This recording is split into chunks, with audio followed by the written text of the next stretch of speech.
Okay, and welcome to this week's Marketing Gem. And first of all, thank you very much to Kevin and Jonathan for covering last week during technical glitches. It's back to normal this week with me presenting. If you want to contact us, then please do. This week's Marketing Gem, and please do via the Twitter feed, which is at the Marketing Gem, which you can see below my name here. This week we're going to be talking about trust. And the reason we're talking about trust is because Lord Browne, former chief executive of BP, has been talking to the advertising industry about how companies are no longer trusted by their consumers. So that may well be the case with larger companies, but how do smaller companies and other medium-sized enterprises build trust with their clients, and who do they have to build trust with, and how do they maintain it? As usual, I'm joined by panel of experts to discuss this issue, the first being Kevin Lynch, who has a long experience working in the broadcasting industry, where, of course, people need to trust what they're buying because they need it to work first time. Welcome to the show, Kevin. Hi, Diane. Thanks for having me on the show. Yes, trust is very important. So I think we'll have an interesting conversation around this afternoon. Okay, and the second guest on this week's show is Jonathan Darby, who, whilst working for a wide range of international clients for some of the world's major advertising agencies, such as WPP, advised clients on trust issues as part of their advertising and branding strategies. Good afternoon, Jonathan. Hi there. I feel a bit like poacher turned gamekeeper. I mean, I worked in an industry that was so trustworthy, it had to say, legal, decent, honest, and truthful as part of its, we'll monitor our own backyard, governor. You can trust us. But yes, I mean, it's going to be an interesting conversation, and thank you for inviting me to take part. But there has to be trust in all business. In the old days, I would commit, say, £1 million or £2 million to a TV campaign, and my word was my bond. I don't think that there's anyone in the media industry nowadays who would spend more than about 20p without having to put it in writing. Yeah, it's interesting to raise the subject of finance, because if we just start on the trust issue there, AXA have done a report that was published last year saying that SMEs don't trust the banks to offer them the best rates for refinancing their products and financing overdrafts. I mean, that's just the tip of an iceberg, isn't it, Kevin? I mean, trust is a huge issue, and it extends not only financial institutions, investors, that sort of thing, but also the customer, suppliers, and other people in your network. Yeah, trust is a vital thing, and as part of for me, trust fits into the whole ethical trading framework, and at the end of the day, as Jonathan says, my word is my bond. You have to be able to do what you say and say what you do. These days, of course, you have to have a plethora of agreements. Quite frankly, if the agreements that are supporting what you're doing aren't, able to fill an A4 folder, you probably got some significant legal risks. But it's one of those things. As entrepreneurs, people are very focused on just getting the job done, delivering their commitments for their products, but quite often just the whole ethical part of it. I certainly in my career have seen things seriously unwind because of trust issues. Yeah, I mean, it sounds, I mean, it's such a short word and such a simple word, and you think, yes, you trust people, but it's more than that, isn't it? You've got to be able to demonstrate it, Jonathan. Would you agree? I think it's a really movable feast. I mean, I'm sorry, but sort of the banking crisis, we still haven't actually got past that, despite the fact that lots of people in the industry think that it's behind them. You don't trust either the commercial banks or the high street bank names in the way that you used to, because you know full well that when you're not looking, they still get caught. How many times now has Royal Bank of Scotland been seen to be doing things in an unethical way? But it is a movable feast. In business, trust, like honesty, reliability, experience, are givens. They have to be there. They are must-haves. But it's funny how the bigger the organisation, in a sense, the more willing we are to sort of ignore the major issues because we can't live without the services that they provide. This week we've seen Tesco's get knocked on a trust issue, but actually it doesn't really impact the day-to-day consumer of the Tesco's brand, and nor should it. It was an issue between Tesco's and their suppliers. And it has shown up as a blip on market research, on a research panel, as being an issue, but really it's not that important an issue, and with relatively minor behaviour, Tesco's will come back and it will have been cleared up. Now there will be another issue down the line when the Serious Fraud Office reports back on what they were up to, but again, as a big organisation, they can sort of ride the wave and come back. I think for our audience of SMEs, you are only as good as the last job that you completed. If we've got 95% of your future business coming from personal recommendation, trust actually is like one of those unwritten bylaws. You have to have it. Yeah, I mean, so how do you get to that kind of total trust issue? I mean, is it through just going to networking events and getting to know people in and outside of business, Kevin, or is there more to it? Trust is one of those things. I always think it's like a little bucket. You just have to keep putting your change into the bucket and build it up. You know, each time you say what you do and do what you say, you're building trust in you as a person. You're building trust in your business. You're building trust in the brand. It's not something that you can just turn a switch on. I mean, when you're a certain scale of organization, a certain amount of theatricalities can sometimes help to rebuild trust. I'm thinking in particular of, say, for example, the Tokyo power company that had the reactors flooded, in the light of the earthquake. The guys were on apologising profusely for letting the nation down, not providing the power, contaminating the area, and all that sort of thing. Those kind of issues. At the end of the day, though, Japan has a real need for power generation. Nuclear is part of it. So, to me, there's a certain element of theatricality about it. The guys apologising, bowing very deeply, but really, that's it. I mean, as SMEs, it's about our daily activities and managing complaints and ensuring that when we deal with various regulators, like the councils and weights and measures or whichever authorities are regulating in our area, making sure that we get a clean bill of health from those people. And people are often tempted to take shortcuts, and those things get found out. And in the end, when you lose trust, you kind of have to go back to year zero and start again. Yes, it's one of those things that's easily gained and hard to gain and easily lost, isn't it, Jonathan? A bit like reputation. Yeah, well, it is reputation, isn't it? It is a built-in part of it. But yes, it takes years to build trust. And as I said, you are only as good as the last piece of business that you transacted in terms of trust, because customers, particularly if, in things like the SME business area, will be very quick to share a problem and a lot slower to turn around and say, you did a fantastic job. You get someone comes into your house and installs a new kitchen and all the rest of it. You may be very happy with it. You may be very pleased to show it to your friends and all the rest of it. But you'll probably give it 5 or 6 months to make sure that the doors don't fall off or anything embarrassing happens before you turn around and say, I'd really recommend the people who fitted this kitchen. And it's much the same with other areas of business. It is a must-have. And in a sense, the smaller you are, the more you rely on people bigging you up and being your advocates.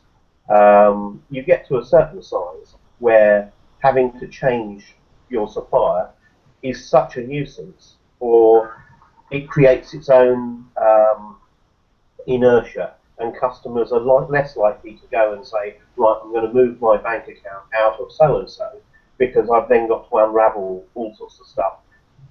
I won't do it. I won't change shopping at Tesco's because 90% of shopping at Tesco's is about estate and location, location, location. It's not about saying, oh, I think actually Sainsbury's is a more reliable and trustworthy organisation. It's just that probably Sainsbury's hasn't been caught yet. But on the other hand, I also have to travel another 5 miles to get there, and there's no real difference in price or quality of goods. I shop on location because it's convenient. So there is a difference between being a big business and a little business. The other thing to remember now is that if you get it wrong and you break trust, the news passes around the social media networks much faster than it used to pass in other environments. So always be careful to try and be as clean and as honest about what you do as possible. Yeah, I mean, it is a question of demonstrating competence and integrity, and also at the same time having the right kind of attitude, isn't it? Yes.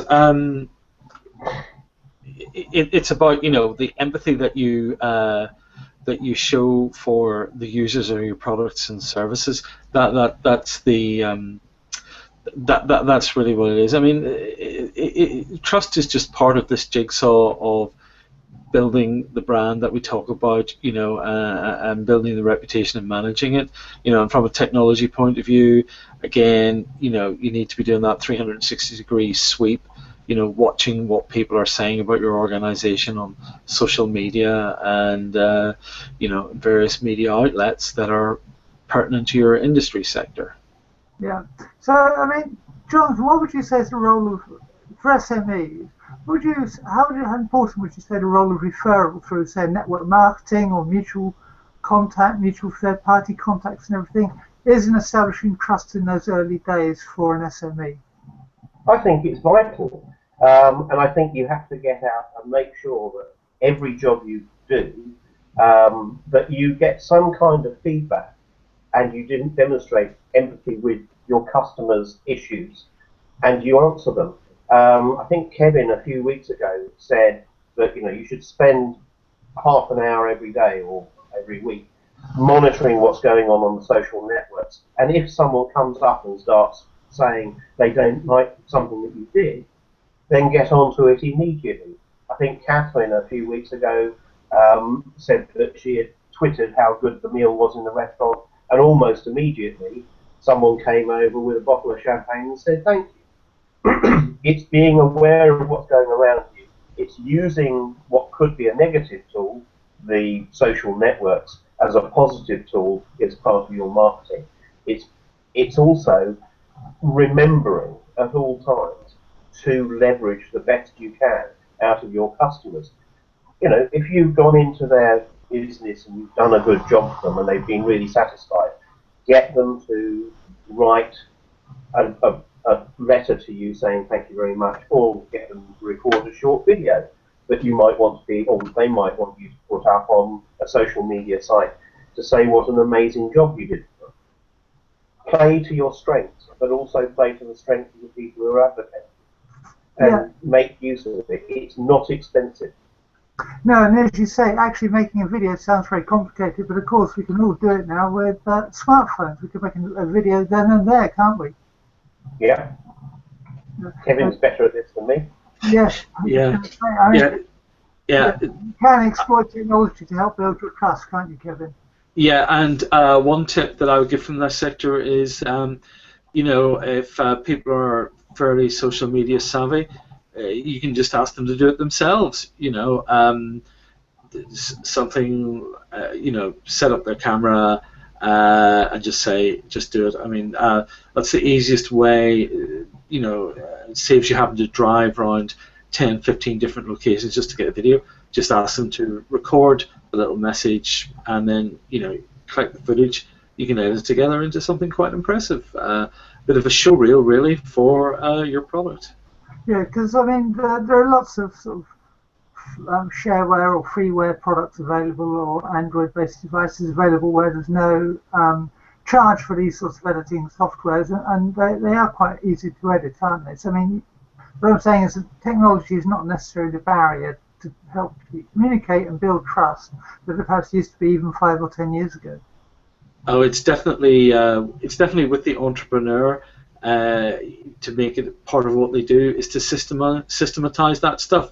So as part of when you exit your engagement with the customer, make sure you've got the feedback form, and on the feedback form, if they say something positive, then make sure that somebody's actioning that. Call them back saying, "That's fantastic. That would you care to just pop that in a little video for us or something like that?" Just take that goodwill and do your best to leverage it in all the locations that you can find for it. Yeah. So I mean, it is a question of just building up that track record, isn't it? It's not something that, as we said earlier, it's not something that's going to happen overnight. It's very much a case of it's going to take perhaps 2 or 3 smaller transactions before you start to trust people a bit more, and then you might get engaged in larger transactions and so on and so forth. Jonathan? Yes, it's a bit like the advice in life, which is live life like every day is the last one you're going to have. Go out there and enjoy what you're doing. In business, every transaction is likely to be the last one that you have. Do the best job that you can possibly do, and make sure that if anyone does feel that they haven't got the best out of you, that you keep on top of that, that you take time out to address issues. Don't let them build up in the background, and don't let there become a negative inertia in the market about you and your business. Always play to your strengths. Always play to the getting your customer to be your spokesperson. And that goes for choosing the business partners that you get involved with. Don't let a third party actually damage your business. If you are working with another company, remember to try and big up each other to the customer, rather than sit there going, well, oh well, it's fallen between the responsibilities. It definitely wasn't my fault, and I wouldn't trust those for anything, because actually that kind of negativity also comes back and is reflected back on you by your customer. So always try and be positive. Choose your partners well. If you take on a task and you don't feel confident that you can do 100% of it as well as you possibly could, do the bits that you're best at and choose a partner to come in and do things that they're much better. And you don't feel confident that you can do 100% of it as well as... Sorry, I don't know where that came from. Kevin, sorry, Yeah. Something happened to your settings. Is my audio back? Yeah, that's it. Yes. All right. I don't quite know what's happened there. Okay. But I clicked it on and clicked it off, and back I returned. Sorry. So yeah, it's all about those transactions and doing them well and supporting the people that you work with, and being respectful. I mean, there's nothing worse, I always think, than when you get sort of the plumber comes around and goes, "Who did that?" And you go, "Well, actually, you did 3 years ago." So it's very, it's always a bit, it's always much better when people are professional about these things. Yeah, I mean, I think we've all had that kind of experience, and I think with some tradesmen and stuff like that, you are in a way, and also with say IFOs and people like that, you are also kind of taking it on trust that they're going to be able to do their job because they have the right certificates and approvals, aren't you? Yes. I mean, if you get someone comes in and does gas or plumbing or electrical work in your home, you would immediately make sure that you had all the right certification, because when it comes to selling the property, you want all of that paperwork in place. Business is no different. Treat the transaction in the same way, be as professional as you can, and stand by the work that you've done. Don't sort of say, well, that was last year, things have changed and I'm going to walk away from it. Okay, so there are reasonable expectations and unreasonable expectations for customers. And what you have to always remember in any kind of business transaction is that you are the company, you are the business. You try as hard as possible to manage that relationship, and you manage the expectation of the customer. So if there is an there is an insurmountable problem of delivering what they expect at the price they expect to pay, then you make that clear up front. You don't say, yeah, we can do that, we can do that, we can do that. Oh, we don't have a budget for that, but we'll still say we can do it just to keep the customer happy, because that is a sure way of getting yourself into a situation where you make nobody happy, and ultimately that will get reported back, and it's unlikely to get any recommendation. Fine if you've got 100 people out there making recommendations already, but not so easy if you're really relying on your next job. Okay?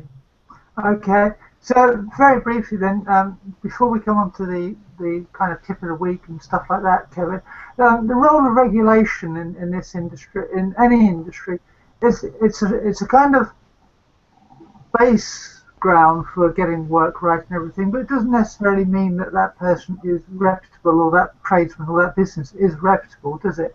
It just gives you, in some ways, it gives you a place of where to go to complain, rather than necessarily acting as a form of endorsement for the quality of the advice or the service they give. Yeah, I think, as entrepreneurs, we know about the regulatory authorities in our area, depending on our activities, things like, for example, electrical waste regulations and things like that. So as entrepreneurs, we're very much aware of what the limits of what we can do. But as consumers, for example, one of the, Jonathan was very scathing, and perhaps rightly so, earlier about the Advertising Standards Authority, who are spectacularly ineffective. Their sanction is, their main sanction is to withdraw your advert. And if you've run a very successful campaign that everyone's talked about, of course, that's not going to be a sting. They have slightly more serious sanctions that if you're a repeat offender, they will make you have your copy pre-cleared, but that's quite exceptional, that sort of thing. So most entrepreneurs are well aware of the regulator, and are certainly very clear that they take on the minimum cost necessary to comply with that regulatory framework. But obviously, the regulatory framework, for example, if you're an optician or a dentist or a doctor, that's slightly different. Yes, you do trust them, because one hopes that the person looking in your mouth or trying to treat you for an illness or whatever is probably. I'm thinking of those breast implants. Look what happened there. Everybody trusted a particular vendor in France who was taking a shortcut using industrial silicone instead of medical grade silicone, and they've gone a long way to falsify the records. That's a very, very serious matter, and I believe that governments are having conversations because of, again, it goes back to regulation. French medical authorities, they were the ones underwriting that this was in fact what it said to be, and they're not too happy about taking a bill for that.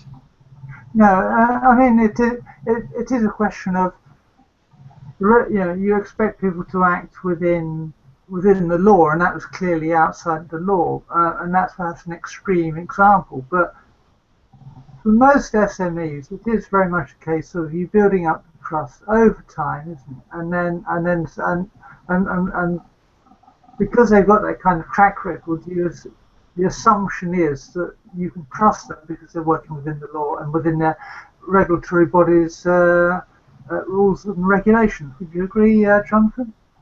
Well, one of the underlying issues about branding and marketing, particularly for the big companies, is it is about trust.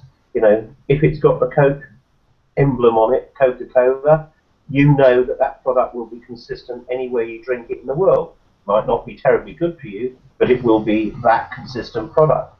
Getting back to, if you like, professional bodies and self-regulation, and I joked about the advertising industry, but I can assure you that things like the Law Society, if you have to resort to going to them, are very unlikely to find not in favour of the people who pay their wages, who are the legal profession.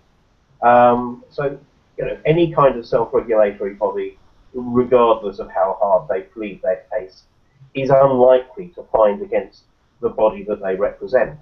So you do have to be very careful about that. And that's part of the reason why trust is implicit. And in a sense, the bigger the organisation, the more robust that trust will be. But, we're not talking about being big organisations. And yes, your certification and your iOS 9001 or whatever it is there and should demonstrate a certain level of proficiency. But you are still, as a small trader, as good as the last person who's willing to stand up and say he did a good job or she did a good job. And I would recommend them. So if you like, my tip of the week would be your customer is your best advocate. Okay. Kevin, what would your tip of the week be for trust issues? My tip of the week is the old perennial: make sure you're monitoring your social media presence, and make sure that you're, with every engagement, as part of the paperwork, there's a form that says, come to us here, tell us if we did a great job, tell us if there's something that we could improve, take on that feedback and listen to it. Okay, that's great.